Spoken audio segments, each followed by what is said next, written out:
कैसा रहा आज का मार्केट? आज भी मार्केट में एक पॉजिटिविटी थी। अगर लार्ज कैप इंडाइसेस सेंसेक्स या निफ्टी की हम बात करते हैं तो अराउंड 0.24% से इंडेक्स ऊपर थे। बट आज का सबसे बढ़िया न्यूज था, ब्रॉडर लेवल पे मार्केट ने काफी अच्छा मूवमेंट किया है और मार्केट जो सुबह निगेटिव था वो पॉजिटिव कैसे हुआ, तो आई थिंक इसीलिए हमें आज आरबीआई के जो पॉलिसी है, आरबीआई ने जो पॉलिसी आज डिक्लेयर की है तो उसके हाइलाइट्स देखना जरूरी होगा। That was the main reason why market has performed well today. So repo rate unchanged रहा है। जो आरबीआई गवर्नर है मिस्टर शक्तिकांता दास जी, उन्होंने इस बार रेपो रेट नहीं बढ़ाया है। पूरे कमिटी का ये डिसीजन था कि इस बार रेट हाइक नहीं करनी है। So it was an unanimous decision. But उन्होंने एक चीज बोली है कि this is a pause and not a pivot. इसका मतलब क्या है कि उन्होंने कोई डायरेक्शन चेंज नहीं किया कि चलो भाई अब बहुत हो गए रेट हाइक्स, अब रेट कट करना शुरू करेंगे, ऐसा नहीं है।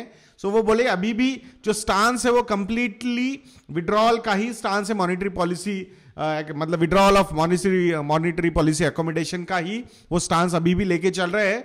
सिचुएशन अभी ऐसी लग रही है उनको कि ठीक है, इस बार हम पॉज कर सकते हैं। बाकी ओवरऑल इन्फ्लेशन के नंबर्स कैसे आते हैं, ग्लोबल सेंट्रल बैंक्स जो है वो कैसे डिसीजंस लेते हैं, इस पे बहुत सारी चीजें डिपेंड कर सकती है। जो 10 ईयर जिसे यील्ड है 7.22% तक नीचे आई है।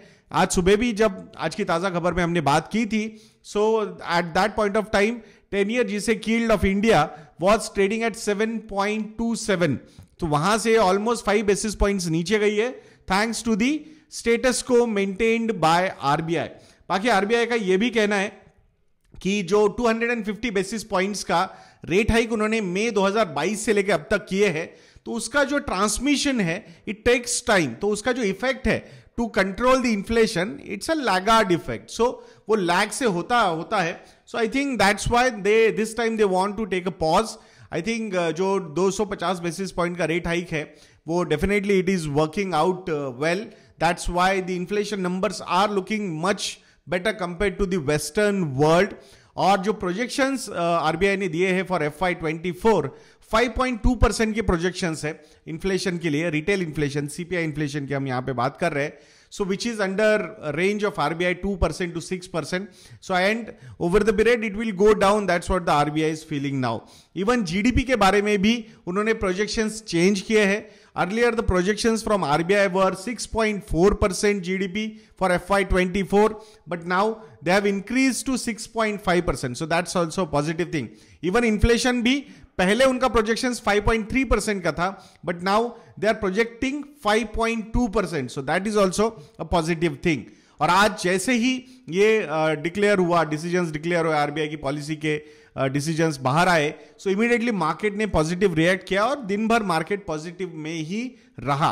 स्पेसिफिकली 2 इंडाइसेस जो है उसकी तरफ अगर हम ध्यान देते हैं, जिसमें real estate index and financial services sector का index, those were quite good.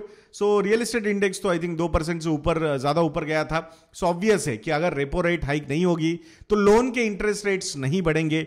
Loan के इंटरेस्ट रेट्स नहीं बढ़ेंगे तो जो सबसे बड़ा मॉर्गेज का लोन का एक फैक्टर होता है बस मतलब इंडिविजुअल लोन्स में, so I think that will do well. ये एक सिंपल रिएक्शंस होते हैं। Over the longer horizon I think इतना फर्क पड़ेगा क्या, I doubt, but I think sentiments, when the sentiments are positive, उसका एक इमीडिएट इंपैक्ट होना ये जायज होता है। सो दैट्स व्हाट आज हुआ है मार्केट में। बाकी फाइनेंशियल सर्विसेज के लिए क्यों पॉजिटिव है इसके बारे में समझते हैं, क्योंकि आज बजाज फाइनेंस देखो या फिर चोला मंडलम फाइनेंशियल सर्विसेज जो कंपनी है, तो इन्वेस्टमेंट्स, तो वो भी कंपनी का स्टॉक जो आज 7.5% ऊपर गया है। Bajaj finance was also up by between 2 to 3%। NBFCs के लिए बहुत ही पॉजिटिव न्यूज है। क्यों पॉजिटिव है? क्योंकि बैंक्स को डिपॉजिट रेज करने में कोई ज्यादा प्रॉब्लम नहीं होता, तकलीफ नहीं होती, बट एनबीएफसीज को जो लेंडिंग करनी पड़ती है, और स्पेसिफिकली दोज एनबीएफसीज जो अपने बैलेंस शीट से लेंडिंग करते हैं, नॉट लाइक पेटीएम की जो कमीशन के बेसिस पे लेंडिंग, मतलब वो लेंडिंग अरेंज करते हैं, they don't lend from their balance sheets. तो ये समझना जरूरी है। तो यहां जो पैसा एक तरीके से रेस करके लेंड करते हैं, उनके लिए अगर रेट्स नहीं बढ़ते तो ये बहुत बड़ा पॉजिटिव होता है। सो दैट्स व्हाई आज फाइनेंशियल सर्विसेज सेक्टर को एक पॉजिटिव रिएक्शन मिला। अगर आप प्राइवेट सेक्टर बैंक्स की बात करते हो तो वो index has not done that well. But PSU banks का इंडेक्स ने अच्छा किया, that's why bank Nifty was up by 0.10%. But I think सबसे बड़ा पॉजिटिव ये रेट हाइक ना होना, रेट हाइक को पॉज करना, ये NBFCs के लिए और रियल एस्टेट सेक्टर के लिए ही सबसे अच्छा था.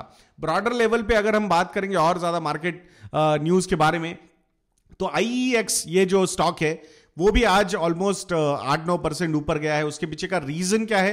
आई थिंक उसके पीछे का सबसे बड़ा रीजन है कि 2 पैसे पर किलोवाट ये जो चार्ज उनको मिलता है, इन अ वे उनका कमीशन है, तो ये शायद कम करना या निकालना, इस ऐसे डिस्कशन चल रहे थे. बट उनका जो रेगुलेटर है उन्होंने बोला कि नहीं, ये चार्ज रहेगा, and that was a big relief. UBS ने भी इसके बाद एक रिपोर्ट निकाली है IEX पे और उन्होंने 200 रुपीज का टारगेट दिया है. और जैसे हमने कल भी बात की थी कि कोई अगर बड़ा रिसर्च हाउस ऐसी रिपोर्ट्स निकालता है तो डेफिनेटली मार्केट जो है उसको पॉजिटिवली रिएक्ट करता है. स्पेसिफिकली ऐसा रिसर्च हाउस जिसको इंस्टीट्यूशनल इन्वेस्टर्स फॉलो करते होंगे, उनके एडवाइस पे इन्वेस्टमेंट के कॉल्स लिए जाते होंगे, तो ऑब्वियसली वहां पे इमीडिएट एक डिमांड क्रिएट हो सकती है. बाकी वो टारगेट अचीव करेंगे या नहीं करेंगे ये डिसीजन आपको लेना है. थोड़ा सा इसीलिए ट्रैक रिकॉर्ड रखा कीजिए जब भी ये लोग कुछ बोलते हैं उसके बाद क्या होता है स्टॉक प्राइसेस में. In the short duration reactions could be positive. I am not saying nothing against IEX. Overall I think good company, but competition आने की वजह से जो एक स्केर्सिटी प्रीमियम इस कंपनी को मिला था तो वो कहीं ना कहीं हैम्पर हुआ है, और आगे जाके जो कंपटीटर्स है वो भी लिस्ट हो सकते हैं, तो वहां से और ज्यादा स्केर्सिटी प्रीमियम खराब हो सकता है. So that is the risk this company is carrying.